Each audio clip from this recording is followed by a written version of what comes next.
que dans d'autres régions. Donc, on peut passer.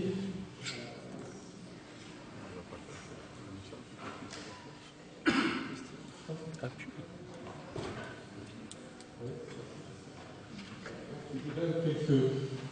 peut passer aussi. Donc, alors, les raisons de cela, elles sont un peu multiples en région. Il y a l'impact de la crise, bien sûr, parce qu'on sait qu'en cas de difficulté, l'entreprise, elle commence par licencier les dernières arrivées et les plus jeunes. Les jeunes, aujourd'hui, sont considérés par le monde économique, par les employeurs, comme une variable d'ajustement à l'emploi. Et on a constaté effectivement cette situation-là dans notre région, avec peut-être des bassins plus en difficulté que d'autres, pour citer Sambre-Avesnois, la Flandre-Lys, Roubaix-Tourcoing, Lille, Bruay, Lépine-Bruay. Autre raison, la formation. D'après les statistiques de Pôle emploi, les jeunes les plus touchés par le chômage, les jeunes les plus à l'écart sont effectivement ceux qui n'ont pas de diplôme, ceux qui ont peu de diplôme. On peut dire aujourd'hui encore, et ça c'est, on a cru à un moment donné que bon, c'est peut-être pas la peine d'aller à l'école, de toute façon ça sert à rien. Si, le diplôme protège. Alors ce tableau-là en est une illustration. En gros, le chômage des jeunes sans diplôme, 3 ans après la fin des études, il est élevé, c'est 50% des jeunes qui n'ont pas de diplôme, alors que ceux, effectivement, les jeunes diplômés, et ceux au plus le niveau est élevé, ont un accès beaucoup plus facile à l'emploi. Le taux de chômage il est 16% chez les jeunes qui sortent de l'université. L'origine sociale dans notre région aussi va aggraver encore ces difficultés. 56% des non-diplômés sont de familles, sont familles ouvrières. Hein, c'est le constat qu'on peut faire. Et on a une population beaucoup moins diplômée qu'au niveau national. Enfin, on a un autre aspect aussi, un autre aspect de la jeunesse ici, c'est les décrocheurs. Les décrocheurs qui est alors, les décrocheurs, ce sont des jeunes qui, graduellement, vont se mettre en retrait du système de formation, que ce soit formation initiale ou formation continue. Alors, ce sont des jeunes non qualifiés, ce sont des jeunes non diplômés, ce sont un absentéisme important. Il est évalué à 6 à 10 000 jeunes, ce qui est énorme. Alors, en plus, ça ne s'accompagne pas souvent d'un décrochage scolaire, mais ça s'accompagne aussi d'un décrochage social, parce qu'on constate qu'effectivement, ces jeunes décrocheurs ne vont pas forcément s'inscrire à Pôle emploi et qui se mettent en marge des dispositifs existants, ce qui complexifie énormément la possibilité pour eux, et pour nous aussi, d'agir pour qu'ils puissent réintégrer un système scolaire. Alors, on peut expliquer le décrochage par le prisme de l'orientation scolaire mise en œuvre par l'Éducation nationale, qui aujourd'hui est déficient. Ça ne fonctionne pas bien. La plupart des échecs scolaires sont souvent liés à une mauvaise orientation, où il y a une confusion permanente entre l'orientation scolaire et l'orientation professionnelle. Voilà. Dernier point aussi sur la précarité des jeunes travailleurs. Chez les jeunes travailleurs, ceux qui accèdent effectivement à l'emploi, dans la région, il y en a 1 sur 4 de jeunes travailleurs qui travaillent à temps partiel. C'est 1 sur 5 en région, donc là encore, on a encore un mauvais record. Et bien sûr, ces temps partiels affectent généralement les jeunes à faible niveau de formation. Ce sont des situations de sous-emploi non voulues, puisque quand on les interroge, il y a 2 tiers de ces jeunes qui préféreraient effectivement travailler à temps complet. En plus, 3 ans après leur entrée dans la vie active, seuls 25% vont pouvoir accéder à un CDI, 30% au niveau national. Et ils sont souvent d'ailleurs dans des situations de contrat d'intérim, donc de contrats précaires et souvent qui ne sont pas inscrits dans le temps. Autre élément à prendre aussi, c'est la déqualification des diplômes. Aujourd'hui, beaucoup de jeunes sont amenés à accepter, s'ils veulent travailler, des postes de travail qui ne correspondent pas du tout à leur niveau de diplôme, avec aussi un autre effet aussi qui joue aussi, c'est le problème de la parité, l'équilibre homme-femme, garçon-fille, où effectivement, là aussi, il y a beaucoup de discrimination à l'embauche et au recrutement. Donc la précarité, c'est un risque majeur pour beaucoup de jeunes de notre région. Et on constate d'ailleurs une massification du problème qui est à prendre en compte de manière urgente.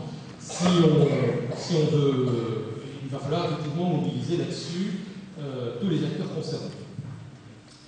Alors pour en venir, voilà un petit peu le panorama. Je ne vais pas trop insister parce que c'est vraiment un panorama pas très favorable à notre jeunesse en région, mais qui est aussi aujourd'hui cette réalité-là. Aujourd'hui, on trouve des étudiants qui dorment dans leur voiture la semaine parce qu'ils n'ont pas de chambre d'étudiants, ils viennent de loin. On trouve des jeunes vraiment en galère, un peu partout, dans tous les domaines. Alors, le Crageb, lui, nous, ça fait plusieurs années qu'on suit un peu ces aspects-là d'évolution sociétale sur la jeunesse. On se rappelait qu'en 2009, on avait fait un travail sur la jeunesse en région. Notre projet politique, il est complètement centré là-dessus. Et on a été associé, effectivement, je vais donc illustrer mes propos, on a été associé à des projets mis en œuvre par la région et par l'État sur l'emploi des jeunes et sur la lutte contre le décrochage. Alors, la région s'est effectivement donnée comme priorité la mise en œuvre de nouveaux dispositifs, de nouvelles politiques liées à l'urgence de la situation, et qui sont traduites par des états généraux pour l'emploi des jeunes et par la signature et la présentation prochaine d'un pacte pour l'emploi des jeunes. La région, si elle est présente, elle pourra en parler. Par contre, on est associé à ça parce que nous, on a agi au niveau du Crageb pour que les jeunes puissent se faire entendre. Parce qu'il ne s'agissait pas, effectivement, de mettre en place de nouveaux dispositifs sans concerter ni les jeunes, ni les associations de jeunes. Donc on a accompagné un mouvement qui a effectivement permis aux jeunes de prendre la parole. Il y a 400 jeunes qui ont été, 400 jeunes bien sûr, sur les 80 000, c'est pas beaucoup, mais 400 jeunes sur 10 territoires, sur 10 bassins de la région qui ont été interpellés, mais qui sont venus volontairement, et qui ont parlé un petit peu de ce qu'ils vivent, non seulement par rapport à l'emploi, mais aussi plus globalement, et ça c'est ça un petit peu les questions populaires, par rapport à leur avenir. Comment un jeune aujourd'hui conçoit son avenir dans une région en difficulté, dans une région où la mondialisation frappe fort. Donc au cours de ces états généraux, nous on a ressenti dans leurs propos des formes de désespérance. D'ailleurs, souvent les moins diplômés, des formes de désespérance, voire des formes de défiance vis-à-vis de la société actuelle, envers le monde politique, envers le monde socio-économique. Par contre, il y a beaucoup de propos, et ça il faut l'entendre, beaucoup de propos de jeunes qui expriment l'espérance d'une société plus juste, plus ouverte à la jeunesse, dans un cadre de relations, je dis parce que c'est leur mot, dans un cadre de relations plus humaines, moins centré sur la recherche de profit. Donc là, il y a un discours politique, un discours sociétal qui nous a fortement marqués et qui nous a fortement interloqués positivement. Les jeunes aussi, qui ont été questionnés, évoquent souvent des solutions concrètes à leur situation, qui démontrent d'abord qu'ils ont une connaissance de l'environnement, même s'il y a des paramètres de la vie économique qui leur échappent. Mais il y a beaucoup de propositions qui ont été faites par eux, qui visent à moraliser l'entreprise dans ses rapports aux jeunes, d'autres qui rénovent complètement le système de formation, qui est jugé inefficace, qui réforment l'orientation, et d'autres qui s'attachent effectivement au mieux vivre ensemble. Mais nous, on a été frappés par le discours de ces jeunes qui disent, nous, on veut fonder une famille, mais on ne peut pas. On n'a pas les moyens. On attend effectivement un emploi stable, bien payé. Et ça, c'est complètement entendable. Enfin, et puis en conclusion, il faut évoquer de la part de ces jeunes qui ont été qui ont pu parler, c'est ce besoin de reconnaissance qui doit questionner non seulement ceux qui doutent, et moi j'entends régulièrement des gens qui doutent des jeunes, des gens qui doutent des jeunes, mais je crois qu'il faut aussi que les acteurs chargés de travailler avec ces jeunes, chargés de travailler sur leur devenir, doivent prendre aujourd'hui des décisions pour favoriser leur entrée dans la vie. Alors, à ce jour, les élus de la région, les services décentralisés de l'État, sont mobilisés. Et on attend prochainement les résultats, tant dans le domaine de l'orientation que dans celui de la mobilisation du monde économique. On attend un peu ce que la région va nous dire sur ces 50 000 emplois annoncés qui vont permettre effectivement à environ la moitié des chômeurs de trouver une solution à leur situation. Mais aujourd'hui, quand même, il reste des questions sans réponse, notamment, par exemple, sur l'accès des jeunes au logement, sur la santé, sur la mobilité, autant de conditions de l'accès des jeunes et de la pérennisation dans l'emploi. Aujourd'hui, ce sont des sujets non traités à ce jour, ou alors qui sont traités séparément ailleurs. Et ça, aujourd'hui, c'est un frein, effectivement, à ces questions, qui sont sans réponse. Par exemple, aujourd'hui, une question qui est posée, c'est la participation des jeunes, c'est la question de la participation des jeunes aux décisions qui les concernent. Et ça reste un sujet d'actualité. Si on n'avait pas forcé effectivement au niveau du trajet qu'on voudrait sur l'emploi des jeunes, peut-être que ces jeunes, on ne les aurait jamais entendus. Ça témoigne aussi, ça, peut-être de l'hésitation des instances politiques sur le rôle et la place qu'elles souhaitent donner aux jeunes dans la vie publique. Tant que les politiques jeunesse ne resteront qu'un assemblage plus ou moins intelligent de dispositifs non concertés, non coordonnés et ne répondant qu'à l'urgence sociale, moi je ne vois pas comment on peut aborder le problème des politiques jeunesse dans le sens de la construction du jeune par le jeune lui-même, qui aurait à ce moment-là les possibilités de décoder leur environnement et les possibilités d'avoir un jugement et de s'inscrire à ce moment-là dans la vie sociale et citoyenne. Moi je pense que le monde politique doit aujourd'hui, demain en plus on va arriver dans une période qui va le permettre, cette interpellation.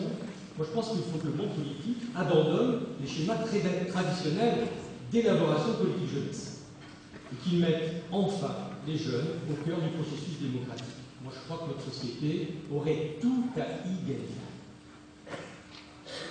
Par ailleurs, alors c'est pas cette éducation que les politiques ont sur la jeunesse, les politiques l'ont aussi par rapport aux associations d'éducation populaire. Saïd le rappelait tout à l'heure, hein, on est parfois partenaire, parfois prestataire, bref, on est tout le temps entre deux chaises, et ça, c'est pas entendable.